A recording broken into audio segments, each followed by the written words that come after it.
guys, Mars Thinking here, bringing you another Dragon Ball Z Dokkan battle video. And so I just came across this very interesting update from Harry Turney, or Asuna on Twitter. Now, this guy is the same person who runs the Dokkan Info website, which has kind of taken over being one of the better resources for Dokkan since the wiki is not what it once was. I think it's been a bit better recently, but there's been some times over the last like 6 months or so where it's been very slow to update.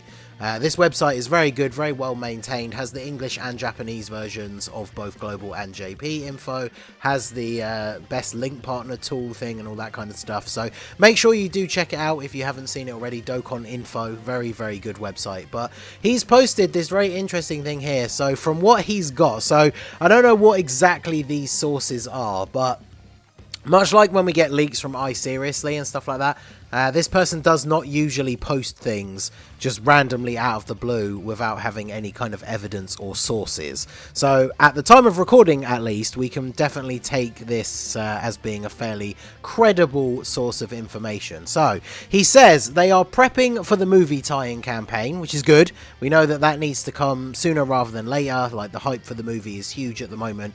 They will be updating Dokkan Story / Quest. The Dokkan Story is kind of like the separate thing that they've been redoing, the like revamps of story events, but Quest being included there is kind of interesting because people have been talking about new Quest mode stages for a long time. I feel like the reason why they haven't made any for such a while is because they've started making those standalone story events, like the ones that appear when you go into events and go into the story tab. Like, those are so much better quality and give drops and all that kind of stuff compared to when I started playing the game. Like, some of those things would be like 3 stages, there'd be no farmable unit or anything like that, whereas now those events are really good. So I feel like they kind of took the place of new quest mode updates. But additions to quest mode would be good, because obviously the further we get through the quest mode, like, it means the newest stages are going to give more rank XP. There might be a new stage that becomes the ultimate like link level stage or something, so that's definitely very interesting to see. It says there'll be a campaign that comes with the update to the Dokkan Story and items that you can only get in the new stages. So that seems interesting. That could literally be anything. Hopefully they will be items that will be somewhat useful. And then obviously if you can only get them from that one place, hopefully you're able to farm as many of them as you want. I can assume that would be the case. But this is the big one right at the end here. This is the main point of me recording the video. I think if this last line wasn't here, I probably wouldn't even be making a video right now. But the theme for the Tanabata campaign is Future Saga. So Vegito Blue fans out there rejoice, because I'm sure he's going to be a big part of it. People have been expecting some kind of future themed celebration, whether it was going to be Tanabata or whether it was going to be the main theme for the worldwide download celebration.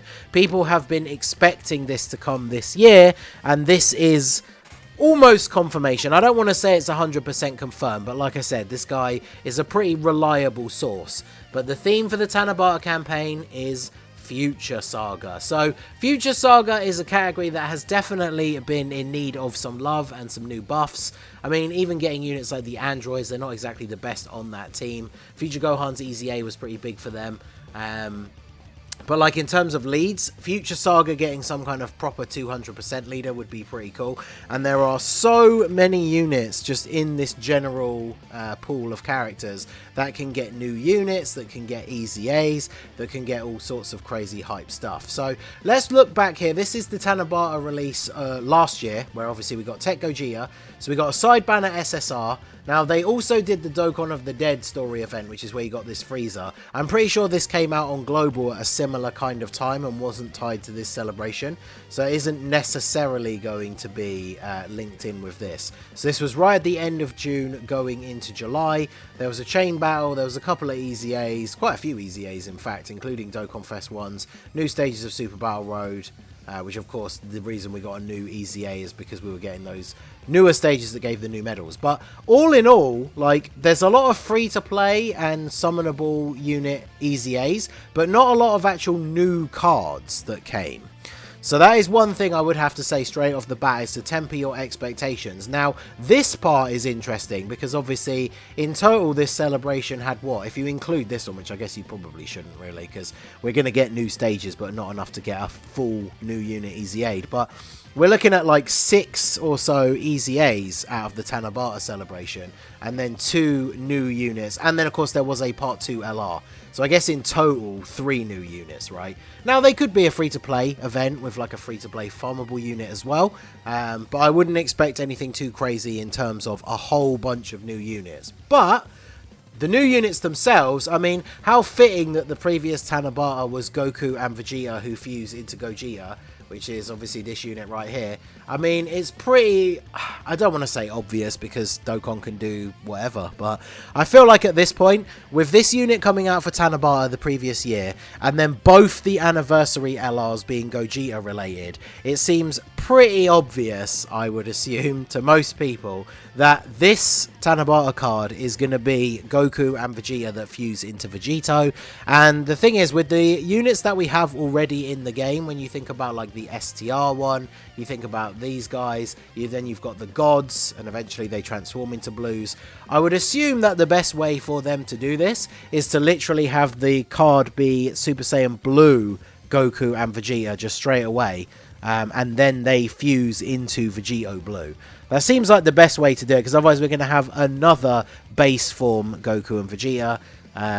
But I mean, they could do that as well. But they've done that a couple of times now. I really do feel like the base card is going to be Super Saiyan Blue Goku and Vegeta, and then they will fuse into Super Saiyan Blue Vegito. So it'll be very interesting to see what they do, because at the time this guy came out for Tanabata, people were immediately saying that he wasn't as good as the STR Vegito, and I think that opinion has changed a little bit nowadays thanks to the red zone and stuff like that. But obviously for this new one, we want to see him be on the level above both of them. So it'll be interesting to see, because I'm assuming he's going to have the same kind of mechanic where after a certain number of turns, based on your HP, whether it's above or below a certain threshold, you're going to be able to fuse, and then once you fuse, you get a heal, and then boom, you're Vegito Blue. Now, it'd be interesting, they don't obviously want to make him a direct copy of the STR Vegito. So I think what could be quite interesting, if we think back to like the LR Vegito Blue from the 5th year, or the Tech Vegito Blue original one, I know the physical one does, but those units don't have counters. So it'd be kind of interesting if once they fuse into Vegito Blue, they don't have counters, but they just have like a crazy offensive ability. I mean, they could obviously have some form of super attack negation based on various different parts of the animations in the fight with Mojo Zamasu. So very, very interesting to see what that is going to be. Now, a card I was kind of hoping to see, if it was going to be the worldwide download celebration, where we'd obviously get 2 banners, is also to go alongside them a Goku Black and Zamasu who fuse. Now, this is the TUR of the LR, because obviously if they do this, I mean, they could do this as the part 2 LR, because remember, Tanabata last year was Gogeta, and then the part 2 LR was when LR Janemba came out. So it would kind of make perfect sense with, you know, Janemba being Super Gogeta's enemy, that if Goku and Vegeta fusing into Vegito Blue is the main Tanabata card, then the part 2 LR is a Goku Black and Zamasu who fuse into Merge Zamasu. So the reason why I showed this card is because obviously ideally in their final LR stage, we would want them to be Zamasu and base form Goku Black like the TUR, so that then they can actually link up with the LR, because obviously this is going to be the perfect opportunity to give this LR an EZA. It's one of the, I think, is he the last? Yeah, he's the last one, right, from this 70% lead LR's meta to get his EZA. So I would almost say with almost 100% certainty, if this is Future Saga themed, then we're going to be seeing this man get his EZA. So the second part 2 LR being these guys, but with base Goku Black, so they can link up perfectly, would be absolutely insane. And then of course you have to think about, like I said at the start, if there's going to be a bunch of EZAs as opposed to new units. I mean, we've been waiting and waiting now for the EZAs for Tech Vegito Blue and STR Rose. Obviously if the new unit is a Goku and Vegeta that fuse into Vegito Blue, and this guy gets an insanely good EZA, then he's going to be a super good rotation partner for them, even for difficult content. Because obviously there's older Vegito Blues, but they've started to age a little bit. So this guy with a busted EZA is going to be really, really good. And then even if the Part 2 LR isn't a new Goku Black and Zamasu, but the LR gets an EZA, this guy getting an EZA, I mean, because he does a lot of good stuff himself, but he provides a lot of support to the team as well. So him with a busted EZA, even if he's not a direct new best linking partner for any units that come out during this Tanabata celebration, he's still going to be super, super good for the team. So that's really cool to see. We also have this guy. Now, he's probably one of the next ones along the line in terms of category leaders that need an EZA. But realistically, if we're getting a future Saga celebration, like these two should be next in line. So I'd be very surprised if he gets one before them. Him getting one would obviously be really good as well, because, you know, he's kind of in the mud. But I would love to see him get an EZA at some point.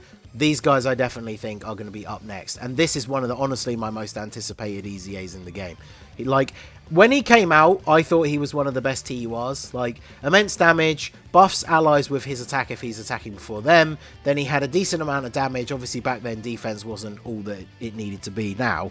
Extreme class allies 3 key and a bunch of defense, and debuffs allies attack. So he's debuffing the enemy, buffing allies with key defense and attack if he attacks first, and he was doing good damage, and at that time for that meta had reasonable defense. So with a good EZA, he's going to be absolutely cracked. And then when we look back, I mean, like I said, I don't think it's going to be anything other than Goku and Vegeta that fuse into Vegito Blue. But we could get a new Spirit Sword Trunks. I mean, realistically, we only have the one that is like the final transformation for this tech guy, and he's aged quite a bit. And then there's the Int one, who is super aged. So, you know, a new Spirit Sword Trunks would be pretty cool. Especially, I know it's like the finishing blow to Zamasu, and that's why he's like the final transformation for the tech one, but this guy's basically him right from the start, so I think that would be really cool if we got a new version of him. Maybe as a free-to-play, or like, I do think a good option for a free-to-play farmable card is Mai, because we only really have the 2 standalone Mais, and there's no farmable super attack for her or anything, so her as like a free-to-play card could be pretty good. A new base Trunks or Super Saiyan Trunks could be good. I would still really like to see a father-son Gallic Gun Trunks and Vegeta, but again, some of these options like them and maybe a Spirit Sword Trunks, if it's going to be Vegito Blue as the main card, then that unit's going to take up like the Part 2 LR slot most likely. And like I said, I would rather that be a Goku Black and Zamasu, especially based on what they did last year with it being Gogeta and then Janemba. I could definitely see it being fusing Goku and Vegeta and then fusing Goku Black and Zamasu. So let me know what you guys think down below in the comment section. What do you most want to see from this celebration? If it is going to be Goku and Vegeta who fuse, what would you like them to look like? What would you like the Part 2 LR to be? Let me know everything about your expectations for a future Saga themed Tanabata celebration down below in the comment section. So that is going to be it for the video, guys. This has been the Master Ningen. Smash that like button, subscribe to the channel if you are new. Check out the links down below for the Discord and the merch store, and I will see you all again soon. Have a good one.